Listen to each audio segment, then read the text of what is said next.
Esselamu Aleyküm vatandaşlar. Şu 29. yanvar 2026 yıl. Hormatly vatandaşlar, men çıkış etmegimden önce bir reklama koyacak. Reklama diýenim şu prava защитный guruma dayanç. Şola bir topar äder nime geçirýärler? Apros. Men hemmäňizden haýyş etýän şoňa gatnaşyň. Men häzir goýaýyn, onsoň size aýdar. Каждый день на YouTube-канале правозащитной платформы гражданского движения «Даянч» Туркменистан проходит социальные опросы граждан Туркменистана на самые важные и острые темы. Мы поднимаем вопросы прав человека, социальной защиты, образования, медицины, миграции, экономических трудностей и жизни наших соотечественников, как внутри страны, так и за ее пределами. Мы приглашаем каждого из вас принять участие в этих опросах. Ваше мнение для нас действительно важно.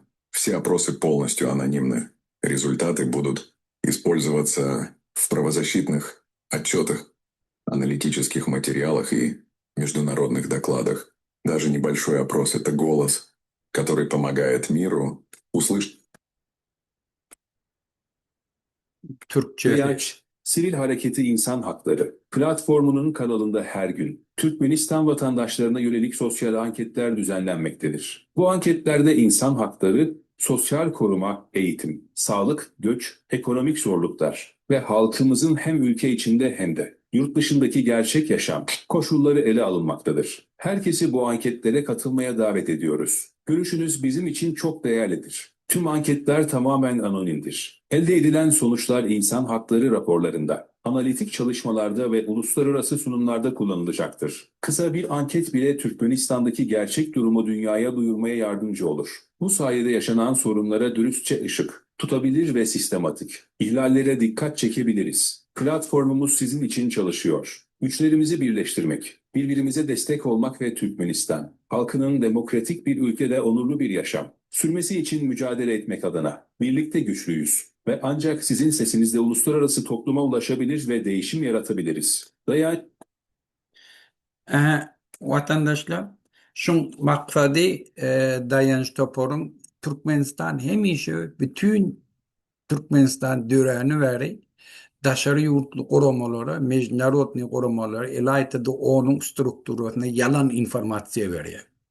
Şu yalan informasyon esasında da ondan bir topar verilecek kömeklerden hem Türkmenistanlıları daşarda koyarlar. Yani şu kömeklerden hem daşarı yurdun beriyen kömeklerinden hem halkı mahrum ediyorlar. Mesela pensiyeleri bula 200 manat berseler şonu bankın kursu bilen kurup devlet kursu bilen ol hiç kim verilenak. Şunu yanak verdik diyorlar, o zaman bula görenlerine o Afganistan'daki pensiyonerleri Türkmenistan'ın kovu ondan kendi atıp durana. Mesela deneştirerlerine. Şol için bula yalan söyleyenler. Şu neyce problemler, sosyal problemleri boyunca şunu yanak apros geçiriyor. İmigrantların yerde seli problemi vatandaşı. Şunu eğer dünya bildi, şu bir günem saklamayarlar şu karandadan. Yöne şu bu neçellin hiç kim şu bilen maşgullığına, hiç kim önkü prava защитный kuramalı hem Türkmen devleti bine Allah'laşıp işleyenleri. Bana da attığı mesele bolya, bu şövlenem kutordu. Eğer bir kıyıkçık olacak olsa bir yöne baştan soğuma informasyon veriyorlar, şol orada hiç kim göreşen hakkı canını yakıp işlerini yaptı. Şol için eğer bir topor öğrettik, bula täze gelin şulara kömek edelim. Hakiki Türkmenistan'ın içindeki, bu daşındaki imigrantlar kesel olayarlar, çağalar keseller piyati daşarı yurtta. Daşarı yurtta ölüptürle bir yerde caylanıptır. Hiç kim bilen akniyedelerini ecek akaları. Dürlü problemler var bizde. Pensiyenin pulun keşyok oluyordu, dünyanın kavuruyor. 10% indeksasiya dünyanın hem yerine geçileyen da şu enflasyon göz önüne tutup şu geçiliyor. Türkmenistan'ın kesile şunu hiç mi haberi yok. İnvalidlerin yağdayı dünyanın haberi yok. Yoksa onun yürüyüşü uğraması var invalidle oyuncu. Eğer Türkmenistan şöyle üpçün etmeyen olsa ola dapal nitilini pul veriyorlar şunu etmek için. Mejnarodny Krasny Kres eger Türkmenistan kefellerini seredip bilmeyen bolsa, bir tovar adam pulunu töläp bilmeyen bolsa, şola pulunu töleýär Mejnarodny Krasny Kres'e pullaryny uratýar. Yöne şö bilen hiç kim maşgullana. Türkmenistan'ın içinde nizavismi şun yana analiz edip statistiki dan tayinlap hiç yokorik beriyen kuramıyor. Bir şulu burada işlep gören Türkmen News biraz işleye hadir yine de bir kurama dörettik. Şoň üstülen indi dünýäni Türkmenistan'ın içindäki problemlaryň ünsüni çötäk çekjek bolýar. Şol üçin şuňa gatnaşyň. Senin otada adyňyzdan gidenak hemme sekretni. Oňa hiç öldürem aýtýarlar, o mehanizmler bardyr. Şol üçin şu aproslara gatnaşyň. Öz pikirinizi aýdyň şu otada. Bar soraglary jogap berin. Şol üçin watandaşlar şu bir o mümkinçilik Türkmenistan'ın içindäki problemleri bilip, öwrenip, bu şoňa degişli şäherler görmek üçin we dünýäň şoňa ünsün çekmek üçin we dünýäň kömeklerini şolara almak üçin. Aýratynam şu an Türkiýede bir topar kesel adamla balnisalarda pulunu töläp bilen. Maýyp bolupdyrlar. Maýyplyk wady beren akla. Ya ölüpdirle maslyklary Türkiýede jaýlanıp öz ýurduna äkitip bilen akla. Müňlerçe problemi we emigrantlar meselesi boýunça. Şol üçin Türkmen döwleti işsaýdyna şonu bildirjek bolsam şo ýanky danyla gerek şolar berip şoň mecburnyň nähili giňligini maştabynyň şolary ýetirdip ýöreýdi. Şonu meselen çözmek üçin şola delegasiýalar düzüp budjet berip boşa taýda Türkiýede ýa beýleki daşary ýurtdaky getmeýän emigrantlara pul berer ýa-ni edip bolýar şonu. Şol üçin şuňa gatnaşyň. Men şu ýene migrasiýa boýunça bir zada aýdyn, ýene de Özbekistanyň döwleti ýöreýdi ortaýa döwletine pretenziýa predýawit etdi. Siz borçnamaňyzy, alan borçnamaňyzy boyun bolunda biziň imigrantlarymyza hak hukugun kemtitme, siz olar barlığı geçirenizde de, reyt geçenizde de, Özbek grajdarlarını kemtitme hakkımız yok. Kanuni derecede şoları atnasitse edin, su uvajeniyem, hormat koyup, uvajitse edin deyip, yöreyte ortayadım midine pretenziye prediyavit ettiler. Bir öğren kolda Özbekistan'ın häzir şun yanak tendensiye gidivoti. Men dünkü ya öňkü çıkışımda da aýtdym. Özbekistan Koreýa bilen doговор etdi. Özbekistanyň grajdarlaryny Koreýada arkaýyn kanun esasyny şu taýda işläp bilýärler. Bu şuratlar etmek döwletleň borjy. Iki döwletiň arasynda şertnawy bolmaly, döwletle gitmeli. Şu zat bolmak üçin şu döwletlerden talep edilýän zady döwlet açyk bolmaly, metbuat azatlygy bolmaly, dünýäde kanunlara boyun bolmaly, pasolstwada dogry işlemeli, korrupsiýa azalmaly bir dünýä görüp biler ýana. Kanunçylyga boyun bolar ýana. Şolar sabuda edilse, beýleki döwletleň hemmesi işgär aljak, işgär iyi berjek hem ara gatnaşygyny sağlajak we hemme kişä dogaw, gidip işleýäne dogaw, döwletlere dogaw, ol iş alýan adama da peýdaly. Kanada döwleti malýa, Ýewropada alýa. Bilýärmi? Tarihte bir neme var, öňüş gulçylyk, gullar satmaklyk iň esasy biznesleň biri. Sebäbi dünýäň bir ýurdunda rabotçy gerek, iş ýok. Ulardan tutup alyp Amerika satýarlar. Bunkun inni Türkmenistana muhtuna berýär. Muhtuna, Türkiýe ortaýada muhtuna, hiç bunu gollana.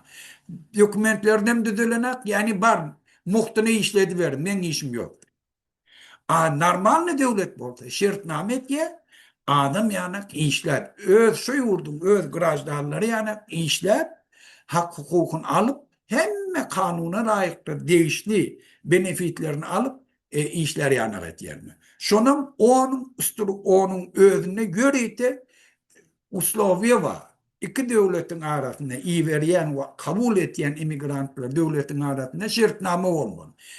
Şertnamaň içinde hemme zat bellenen. Pensiýerine neçelliğin işte avariye bolup bir zat bolsa, yaralı bolsa, ol çağlarını pulunu uratmak, ýurduny gidip gelmek, tagat işlerini, iş şertleri, normativa bolmak hemme şu tadı görkediler. Yöne bizim devletimiz dolandırıp oturan hiç vakt şunu, hiç bir devletten talep edenak, şun yanak inisiyatif bilen çıkış edip devletle bilen şertname etjegem olana.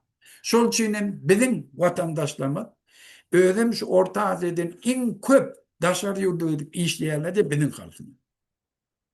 Eger Recep Tayyip Erdoğan bir azıcık vicdanlı bolsa de, bir azıcık oturup fikir etsedi, Filistinlik kıyır oturmalı, Türkmenlik kıyırmalı. Filistin'den bir yerini gördünüz mü kulu oluyor işlerini? Hayfi yurtta Filistinli gelip bok fırıp görenini gördünüz. Bir yerde aydandı. Hem kömekler hem şolara veriliyor. Gözünün önüne, öz yurdunun içinde. Türkmenli kırılıp otuyor, o mahlık ne belli mazarçılıkta yer, şota onun meşmun tane Türkmenli yatıyor. Aşolu öz karnaşları şun nirde caylananını bilene. Aşondan haberi yok mu? Türkiye'de Türkmenlinin kul olup verenden haberi yok mu? Türkiye'de Türkmenlinin dokumentsiz gezip giyildiğin yaşap köhenip verenden haberi yok mu? Kesel olup balnisa düşüp pulun tölep bilmeyen yerlerinden haberi yok mu? Öz yurduna gidip gelip bilmeyenden çağalarından ayrı düşerlerinden haberi yok mu? Vatandaşlardan haberi var. Siyasetçiler de hemin şey kim sesini çıkarsa şolum sözünü aytayalım. Biz sesimizi çıkarmadığımız için biz Müslüman olaylı, şu doğunu olaylı işi yok bizimle. Filistinlik meselesini hem yerde kaldırıyorlar. Birinci aytayan zaten Filistinlilere falan etmelilik kıyırıyor. Men bildiğim Filistinlileri etmeliler falan bu noktayı nazardan ne? Yöne bizim Türkiye'mizde, bizim Türkmenlerimizde, bizim halkımızın yağdığı bereket değerine Filistinlilerden beter. Bereket değerine beter. Ol indi sonka o teröristlik hareket bilen İsrail bambidi etti o bir ayratın yöne on kaptalına Mahmud Abbas'ın yanına yaşap gören Filistinliler var hiç müsaadene hem bir kömekledi beri oldu. Livan'da yaşayanlar var da Ardeniye'de yaşayan nemelen lagırları var da hem taraftan şöyle öpçün edilir. Hem şartlar ödülen hem de dokumentleri var. Dünyanın hem yerine gidibilen. Benimkiler ne mi? 1 milyon yarım Türkmenistanlı nehirli yaşayanını bilen aklı. Haçan vatanına barıp bileceğini bilen aklı. Vatandan şu an her kim Türkmenistan'dan çıkmak aladasın ediyor. Yani yakınlıkta aeroportun inni yaşları armayan oturup arzu edip hem kıyınçılığını geçip pul tapıp bilet alıp vize için pul verip edip aeroportu olanına izne veriyor. Geçiren aklı. İnni her bir Türkmençe arzusun hem Türkiye'de kul olmaklık. Ortayette kul olmaklık. Bizim yaşlarımızın arzusu indi Türkmenistan'la şunu. Şunu Recep Tayyip Erdoğan gören aklı. Bereket değerini görüyor. Yöne biz sesimizi çıkarmadığımız için onu da sesini çıkaranı. Şol için vatandaşlı hem merak bize var.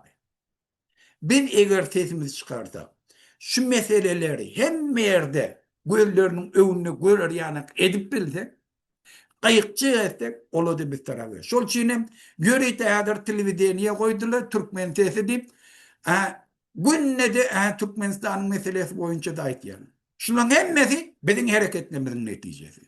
Yöne şu neçelliğin şolu da aktivistler alıp gittin deyip sesini çıkarana. Yani tevde edecek oluyor. Adamın canı bilen tevde edecek oluyor. Biz aydanın ovu var ya, kollayak hemmesini. Geç geldin, hoş geldin. Biz onun üstüne hiç görünmüyor. Yöne aytmalı. Tevde edecek olmalı. Talep etmeyene olmalı. Şu televizyonda talep etmeli. Erdoğan'ı mecbur etmeli Türkmenistan meselesinde üntün versin. 1,5 milyon dogonlip bölün, kösenip bölün diyen gören atmış. Bilen atmış. Bilmeyen kişi bolýan. Onda günahkar. Onda sen hiç dadın. Musulmanem de on. Görüp görmeyen kişi bolýan bolsa musulmanem de. Şerefin hem yoğun. Şunu aydıp bolýar, şonu sen beylekiler aytýar, bizim sana aydı bilýäk şonu. Recep Tayyip Erdoğan, bizim sana aydı bilýäk şonu. Kıygırıp aydı bilýäk. Tere hakkımız var şonu aytmana. Sen görýän görmeyen kişi bolýar. Sen görýän şu haramzada nähilligini. Yöne sesin çıkarama. Neyim için? Bu şol çiğnen biz sana şu meselelerini aytýar. Şerefin bolsa diýip aytýarmyz şundan gelip çykýar. Bir zat çykpa, kesen şerefinden şonu gowy. İslenlik adamam halk talep etmesi hükümete gelelle bilýär biz. Onu öňünden bilýär. Perişte de hükümete gelse, ol perişte de. O şeytan bolýar. Oğurluk etýär. Şol için biz sana aytýak, şolun dudogyny düşmedi. Türkmen eger Türk dünýäsini gurjak bolsaň, diktator klublar bilen Türk birleşigini gurup bilmersiň. Şolun içinde Türkmenlerin ruhu bolmaly. Azerbaycanlyň ruhu bolmaly. Yani halkın ruhu, diktatorluğun ruhu de. Halkın ruhu bolmaly esasy. Eger halk islemese şonu, şu meselede halkın interesi bolmasa bäfidi bolmasa, o birleşik hiç de bir köp. İranlı halk eýem musulman at koyan aklı. Indi şu rejimin, İslam hükümetinin eden cinayetler 47 yılın içinde halka subut bolly, dindar hükümet gelse näme? Dinden çykýarlar adamlarını. Ata-babaly gelen däpti urundan çıkıp indi koýan atları Diana yine burada şonu ýanakda musulman adyna aýrýar. Bar gör. Musulman bolanyny utunup bölle İranlyny. Öden bir adam, iki adam de milyonlarca adam. Ahullar vurup yencip mescitleri otlayanlar. Ne için şu? Sebep halkın beyefidin gözevini tutmasan, halkın ravi etmesen, halk hemmedadın karşısına gidiyor. Sen Türk dünyasını kuracak diyenin o hemme kovardı. Gözün bilen görüp duran Türklere, kul bolup veren Türklere, aç gelip veren Türklere, dokumentsiz gelip veren Türkmenlere, çağalarından ayrı düşen Türkmenler görmeyen kişi bolsan o biderek kurdu.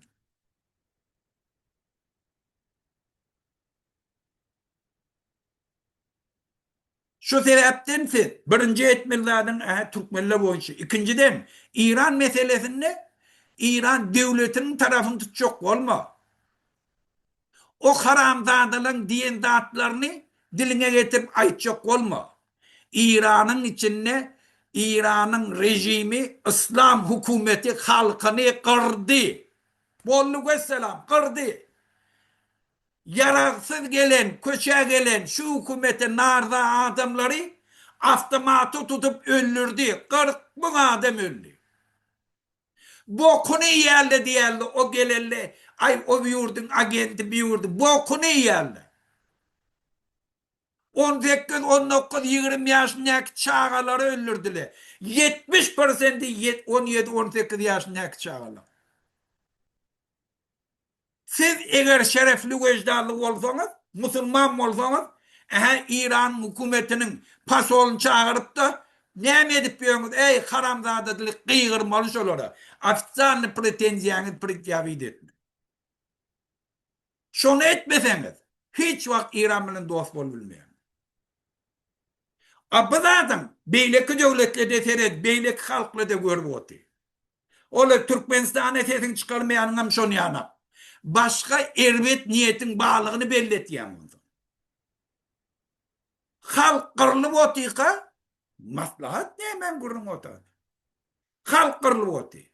Bir rejim bir hepte iki hepteden gittiye yok ediliye. İran'da İslam hükümeti yok ediliye kutordu. Halk kellesinde yok etti. İnnem fizik ol ayırmakta inne ol ayırliye kutordu. İran'ın halkı kaliye. Şu taninem 25-30 milyonu Türk dilli. 42 adam Türkmen Zehra'da hükümette ayrılı diye. Altısının biz adın milyar karları belli de. Ne meselini çıkar ama. Şu Türkiye devlet. Siz hükmen birinci oçur etmeli dadınız İran'ın halkını olmamalı. Hükümetin eden İslam rejiminin eden cinayetini yadgırmalı. Ondan bolya daşar yurttan başka devlet İran'a çocuk olsa o ruhsat vermeseniz ol özüm komşuluk devleti arasında bolya onu edilir. Yöne haberlerde ofisyal yerde onun içinde hükmen İran'ın halkını edilen cinayeti hükümet taraftan. Onu hükmen siz karşısında çıkış etmeyin. Eğer şey etmeseniz beylekilere de halkını kırıverin diye. Yani Haramdağ'da verdi Muhammed'e de halkın kırıver diye. Özbekistan'a da şey diyen beyle kırın halkını diye. Ben sesim çıkarmayan. Avrupa devletleri, Amerika, demokratik devletler akmak değil. Ola neçe yıllar devlet dolandırıcının, oputlarının, tecrübelerinin hayırlanıp şuun kuun dünyanın neresinde diktatör devletler halkına karşı hareket ettiler şunu yazıyor yani. Halkı kömek et yani. Halkın tarafında dur yani. Şol için şu devletler ötüyor. Sebebi halkının karşısında cinayet eten devlet ulak durmaya. O zaman ola gelecekte kim bilen arakatnaşık açmalı? Avrupa bilen arakatnaşık açmalı. Şoları özde dost tutulmalı oluyor. Ne için Ukrayna ortaya önündedir günne ölü otuyla Avrupa girecekti. Gruzya günne miting Avrupa girecekti. Ne için? Tevavi berde beyleki devletlere kararında köp zatlı var adamla svabodni. Demokratik devlet adam hukuklar deklarasiyeti bozulana yaşamağa şert görüdülen devlet hemişe yardımcı karılığın aladası yok. Şunu göz getiren için hiç vakit devlet yol başçıları halkının karşısına yara ulanmaya. İsternlik vakti hükümetli adam, hükümet dolandırıp oturan adamlar ayırıp biliyorlar. Korrupsiyaya karşı görüşüp biliyor.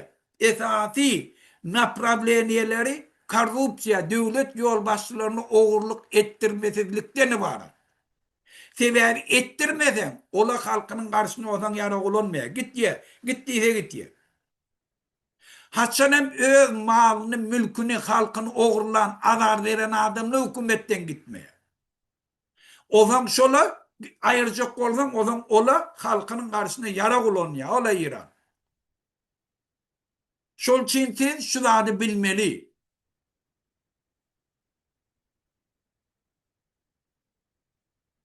Hormatlı vatandaşlar, eğer İran'ın meselesini kov bilendirseniz, eğer İran'ın karşısında bütün Avrupa Soyuz bir karar çıkardı şunun şol kutlamalı da oğlum İran'ın esası armiyası yani Spah pastaran İran'ın armiya strateji revolüsyon yani revolüsyodan son esası yurdu hem granitsaları hem nemeni koruyan İran'ın Spah pastaran yani armiya strateji revolüsyon diye. Şolo İran'ın beylek armiyası ama yönü olorum kontrol etken şey. Şun Avrupa bunun ön onu Argentina neme Avustralya ola hemmesi teröristik armiye deyip karar kabul ettiler. İnnem şun Avrupa İran'ın şu eden cinayetinden son 40 bin adamı öldürenden son öz halkının karşısına yara kulanan için şolun hemmesini hemme devlette Avrupa devletleri spa pastarani teröristik topor deyip kasap etti. Bir deydiğine mi? Yani yüz binlerce şonu işleyen adamlar inni terörist. Kim şonu işleyen olsa İslenlik vakti Avrupa ya Avrupa bilen işleşen devletlere çıktılar. Şu armiyada, şu dağda işlerliğini subut edilse, doküment var olsa, şoları terörist deyip arestevat ediyor.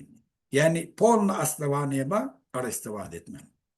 İkinci, kimde kim şula bilen feudayet yapmıyorsa, şula bilen ara katnaşı var olsa, ola da teröristler bilen ara katnaşı var deyip, hizmettaşlık etiyor deyip, olorum terörizm statiyatı bile subut ediliyor.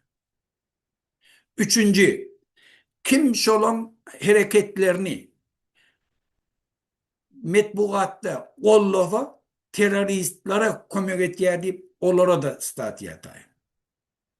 Şolun edenettiliğine sesini çıkarmayalla deyip olara da şolara sesini çıkarmayan yardımcı etiyor deyip ol statüyenim getirip oluyor. Şol için bir yaman güçlü hareket yani şey dediği İran hükümeti inni kutorduğu. Yani İran hükümeti teröristik gruppan eline teröristik devlet kasaplanıyor. Şol için bula da şunu göz yetirip sünnettiler. Yoksa neçe illap şun gurrun bağ. Yani hiç vakt etmediler. Sebebi İran bilen gepleşiyor. İnni tamalarını üzdüler. Halkın kırılışını gördüler.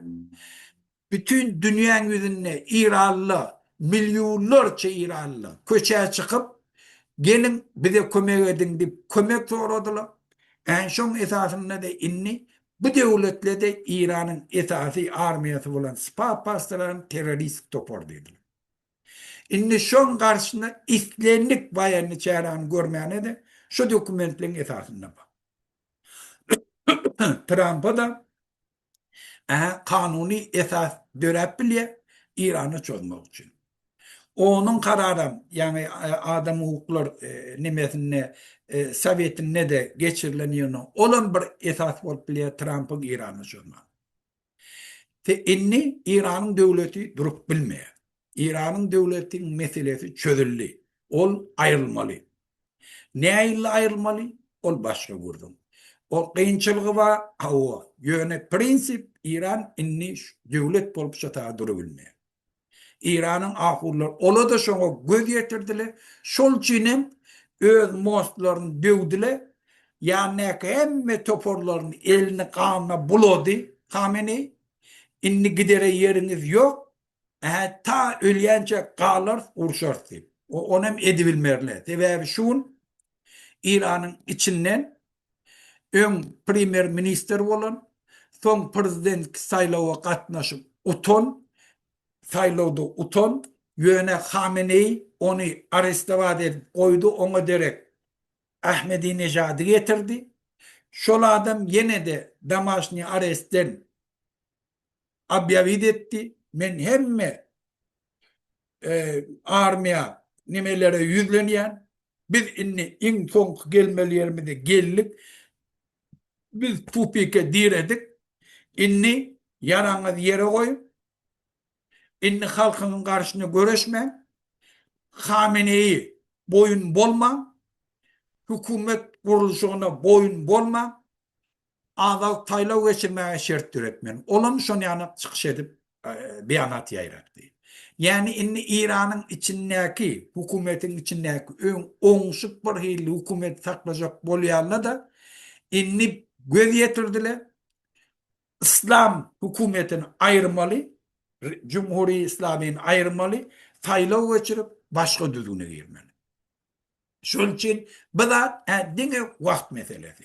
Bir mesele çözülüyor. Yani İran'ın halkı göz yetirdiler, ölmeden mi olsa, hadir şunu ayırıyorlar. Ben bir neçe tane video koyacak hadir vatandaşlar. Seyredin şuna. Şimdi daha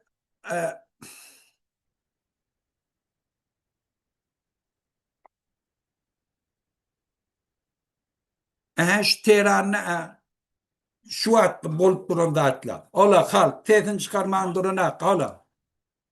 Ola ölüm Hamene'yi dikkat yani. Emme yerine. Bir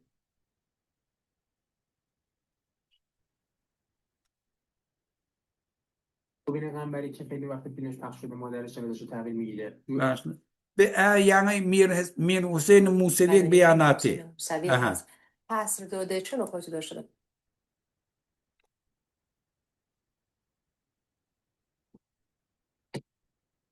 Atışık. Günne şun yanakta atla var. İnne halk şu öldüren adamları tapıp yeni de.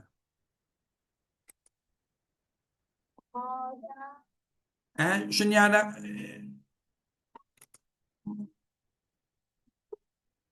ölen adamla başlar.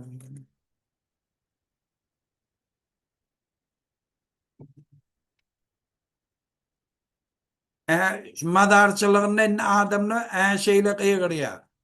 Miting etýärler. Ejeti şu bir şehit bolanam.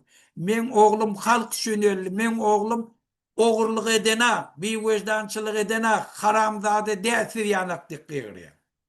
Kulak atyň ene de.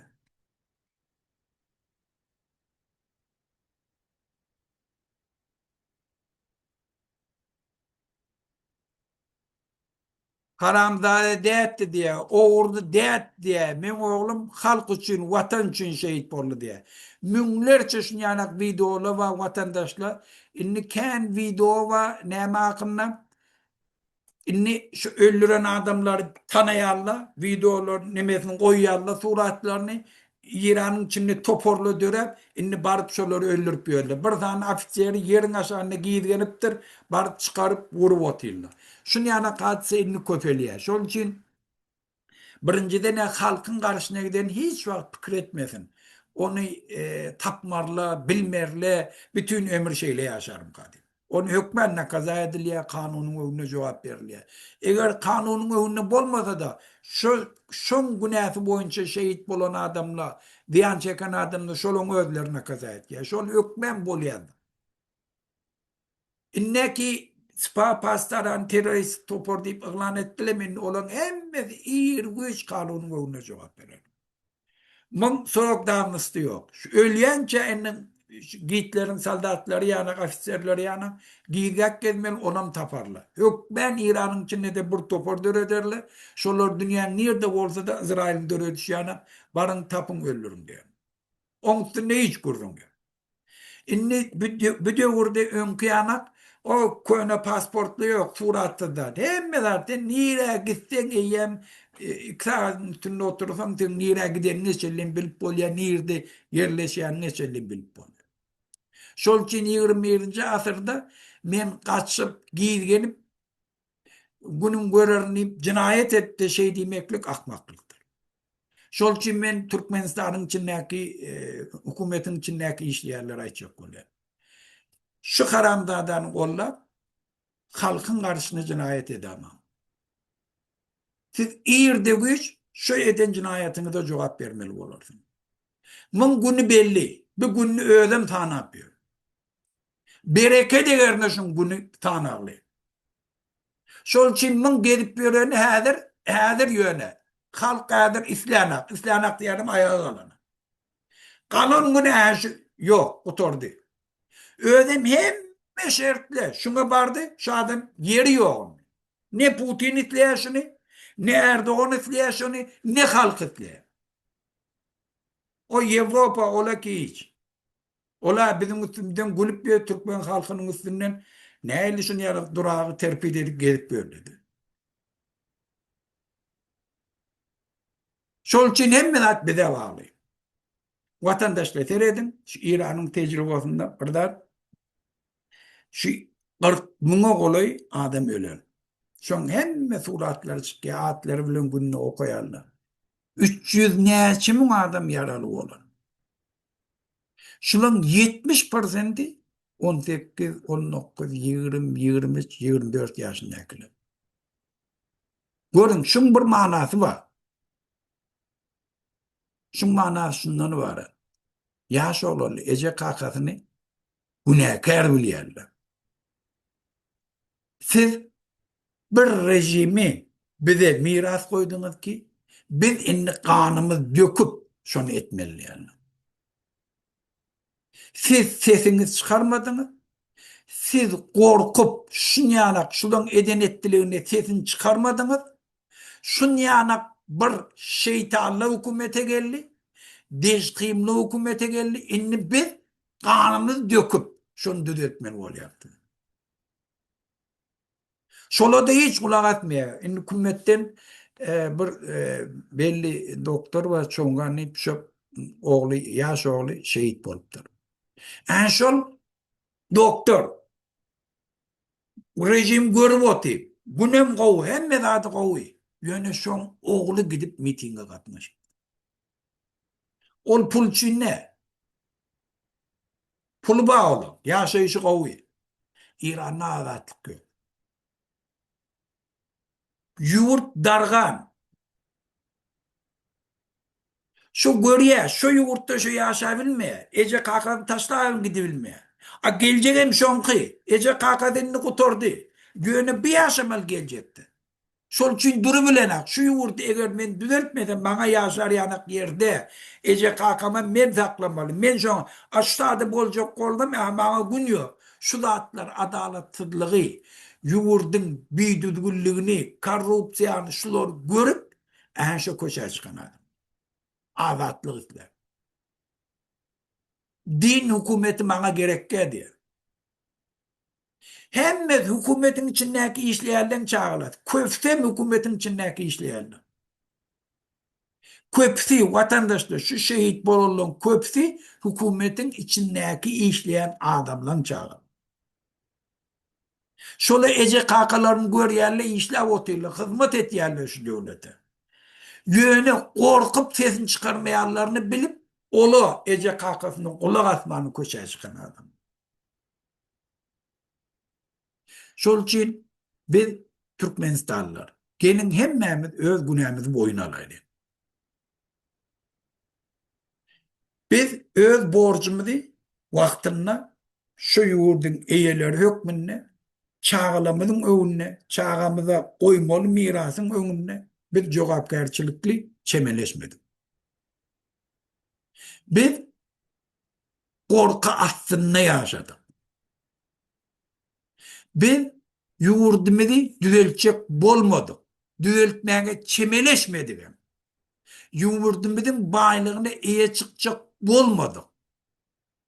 Şu hakynda pikir hem etmedik. Gaýtam öz günümizi özümüz görjek bolup, diňe özümüz çağalamyzyň aladatyna etmedik. Inni biziň çağalamyz şunu aýyrjak bolsa, köçe çykmaly, miting etmeli, ölmegen, türmäge düşmegen mümkin. Bir togor aktivistlerimiz görýän, şonu ýanak ýaşaglary tutup türmelerde diýýär. Bu en gowy nemeler diýär, inni men şundan tagman sypdym diýänim arzusam näme? Türkiýe'ye gidip kul bolmaly. Ortaýa gidip kul bolmaly. Ya Ukraina uruşuna gidip pul kazanmalı. Oğlum eger yurttan çıkıbildi. Bizim çağalamızın koyun mirasımız. Bizim yaş çağalamızın ardıgıtın düşü daşar yurdu etme.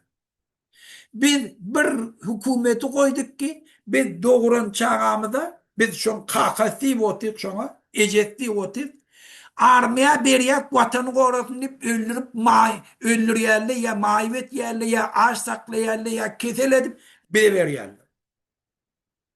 İzne tapşyrýarlar. 2 ýyllap vurup ýenjip şolary horlaýarlar. Aş saklap horlaýarlar. Kimsidip hor saklaýarlar. Şunu tetikleýärler. Biz näýli ejek haky bolduk?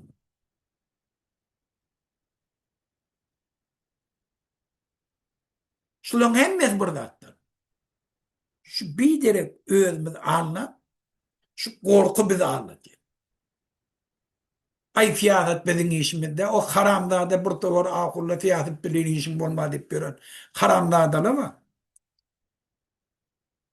O ne illi sen siyaset bilen işin bolacak? Haçan hem siyaset sen çağan mecbur etiye Türkiye'de kul bolmağa. Şu siyaset mecbur etiye çağan zor bilen elinden alıp armiyada mahip edip koyveriyaydına. 2 yıllap ağaçlaklap kemzedip vurup yencip çağan koyveriyaydına. Ne ilmen siyaset bilen işin bolmadı. Şu haramdan siyasetçiler gelip bizim çağılarımız okuva veriyor. Okudu olur iznasili videt yerle çareden çareyle katlaştırıyor. Ne elimin siyaset bile ne işim olmadı? Ey haramzada Moğollular. Ahun inşallah.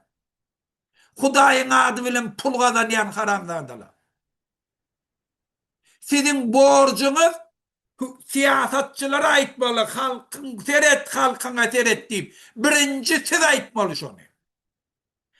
Siz olsa şu haramzadalara kömek edip Hudayın adından çağılanız halkı talap çağılanız ekleyecek olayan haramzadalar. Eğer men diyenim ne doğru olsa gel gurrun edelim. İslam'ın haysiyerine zalim hükümette oturup ahurla kesin çıkarmanı getirdiler. Haydi verin, haydi. Son yanak ahurları öldürürler. Halk öldürürler.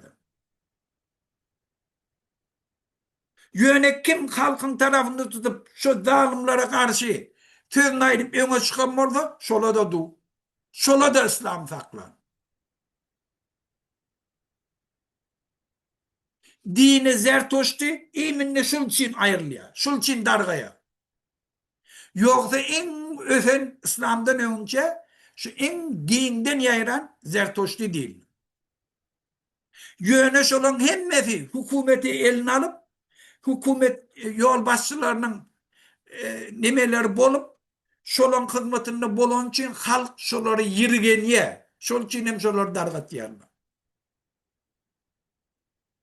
Şol için hem esasi sebep ortağı diye şu zertoşti bar yaylan yerlerden arkayın Müslüman oluyorlar. Sebebi yirgeniyerler şoları. Şol için dindar eğer halkın tarafında bolmasa o dindarı halk otlaya. Hemişe de bolon şol. Dindar siyasetçi olmak gerekke. Dindar siyasetçi olsa ola İran oluyor. Dindar hükümete gelse ola İran oluyor. Halkını 40 bin adamı 2 günün için öldürüyor.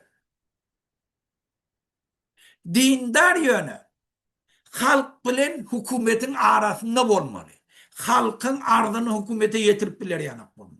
Şonda demişe galiye silavadım nasip oluyor. Şonu da sekular değil ya. Bir tavır akmakla sekuları başkaça tercüme ediyor. Hükümet dolandırmaklık o profesiya. Şu takbararla eğer istesele oğurluk edip biliyorlar. Şol için istese şun isteğinin önüne durur yanak bir kuramalı gerek, bir mekanizm gerek şolu oğurluk edip bilmer yanak. Şol için isteğini hükümet yol başçıları oğurluk edesi geliyor, ettirtmeliler. Şol için dinde adam şu takbarda oğurluk edesi geliyor. O zaman onu dinin adı bilen kim şulara karşı olsa Hudaya karşı diyorlar yani. Ola İran'ın yetişi yani. Şol için dindarı hükümete yetirmeli. Ola dışarıda durdun. Halk dindarlı araçı oluyor. Halkın yağdayını aydıp duruyor. Halk fiileye alındı. Hemişe halkın tarafında durmalı. Halk bunları kollayabiliyor. Hemme adı halkın içinde bolon için görebiliyor. Cumma namazları, hutbahayı cumma namaz, iminli yurdun içinde problemleri beyan etmek için gereği var. İminli şol için hem cumma hem işe değil ya cumma hem adamla yığılanıyor. O zaman amam şu tak gelip namazdan nemeden dini zattan sonra yurdun problemasına ihtiyaç. Şu tadaki yaşayıcılığın problemalarına gidip başlıyor. Şehittirip parakatçılık üçün etýärli, adalatlygy berkarar etýärli. Problemaları çözýärli. Abi KGB'nin terbiyelen haramdady mollary Hudaý bilen hukumet bilen işi, fiyatet bilen işimiz bolmady.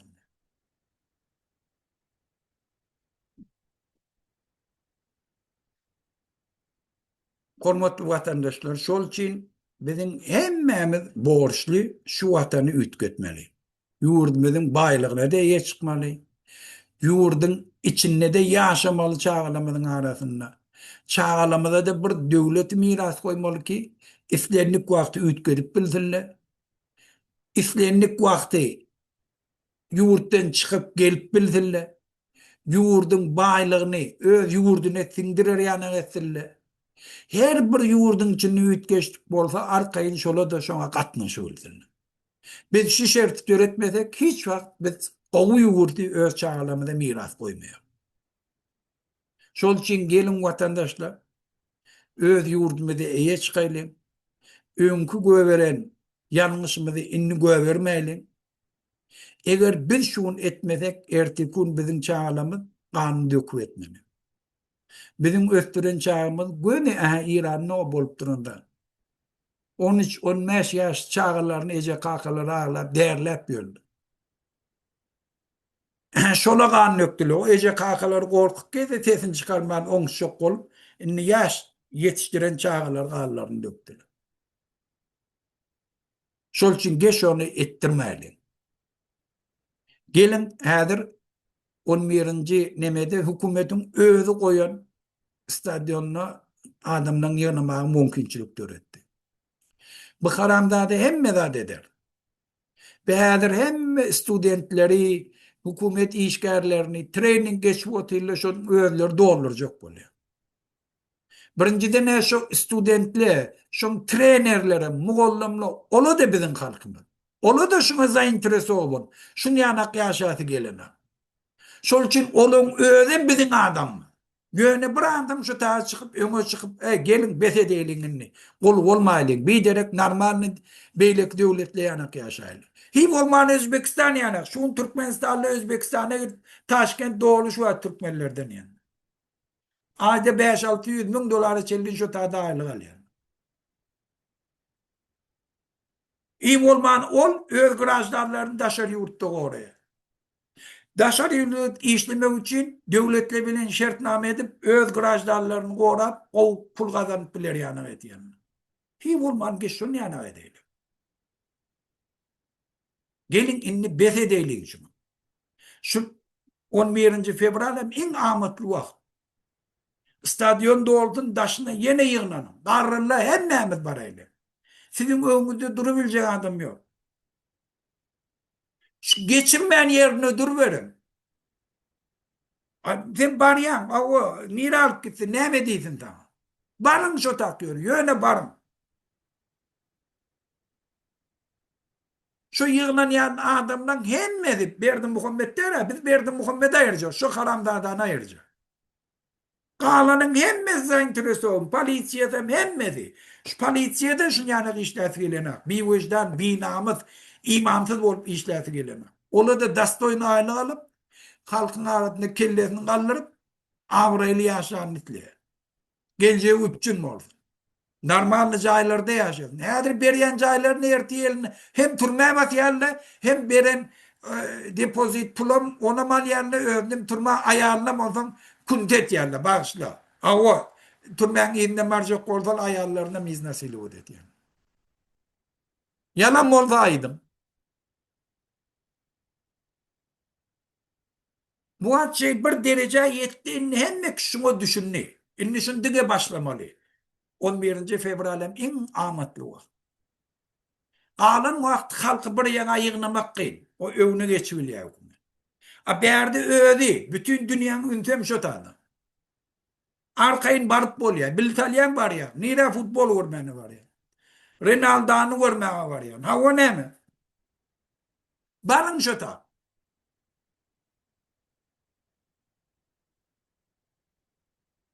Onun şu tane'dan başla bir yere öne çıktı bollu. Ona mederle edecek adamla da var. Nunglerçe var vatandaşlar. Dinesiz gollamalı şolar. Bir kıyıkçık bollay men şu tarafa gidim. Onun divarese karşı. Polisiye de koruya dedim. Men 1000% bilýän. Polisiye işgärler bidar bolurlar şu karamdadylar. Şuni biri korar mı kadi pikir etme. İnniki İran'ın ýagdaýyny gördüler hem ve polisiýeler de görüp oty. Eger biri ok atasa erti kun näme boljagyny görüp oty. Dünýä berk çare gördü.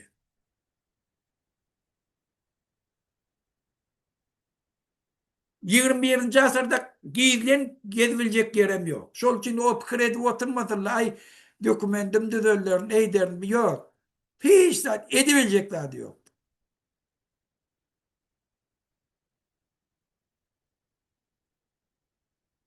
Şol için vatandaşlar gelin öz yurdumuza çıkayım. 11. fevral o mümkünçilik öz yurdumuza çıkmalı. Gelin İran'ın halkını kollayalım. İran'ın halkının yanına duralım. İran meselesi hükmen çözülüyor. Bir Trump için en amatlı şer neçe yılla 47 yılla devletlerin çözülmediklerini eğer şu an Trump çözse ol tarihte adı kalıyor. Bütün regiondaki devletli hemmesi Trump'ın heykelini dikkerle divareslerinin önüne. Tever İran hiç mi gün vermedi şu tane. İran'ın halkı altından heykel oraya Trump'a. Abu Abdullah'ın eğer İran meselesini çözse Putin'i ondan barayın mı özün eleyemez diyem ol kalıyor. Size bollu ondan Putin'in hiç iyilik kartası kalmıyor. Bir İran ayırmaklık Trump'a eminle Putin'e mesaj Putin denem tayin mol ver. Ya arrest eder ya da özün el. Ya da diyenme boyun oluyor. Gurrıntı diyecek. Eğer şu meselenin çözsedir Kubane beyyem eyleniyor. Kubane şu yılın 26. yılda biz o tayini hükümetin çalışacaktıydı. Eğer İran şu atnemezse Kuba'da arkayın.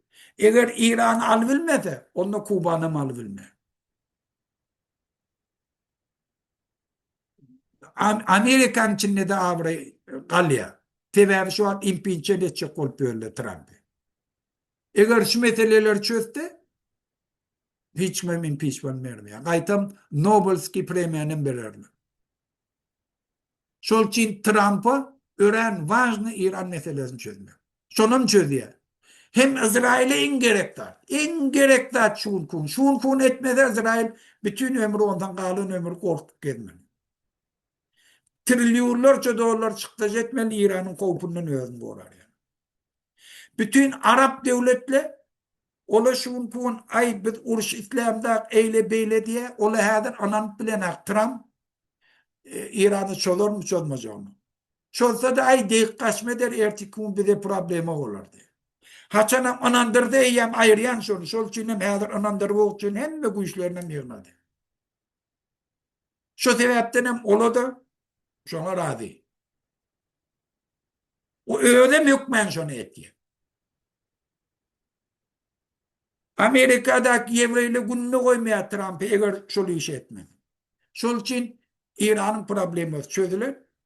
Şun çözmegen bir yola çat Ukrayna uruşundan durulmak için. Putin'in teorilerine aylanmak için. Hem Kuba meselelerine özünden şeyle çözülür. Şol için hem dünyada buraya kazanıyor. Şu sebepten vatandaşlar şun kun vakti 11. fevral'da. Bizim şu situasyon içinde gelin ödüp kalmadı, ödeyelim. Ta oğlum vatandaşlar ta inniki duşlar.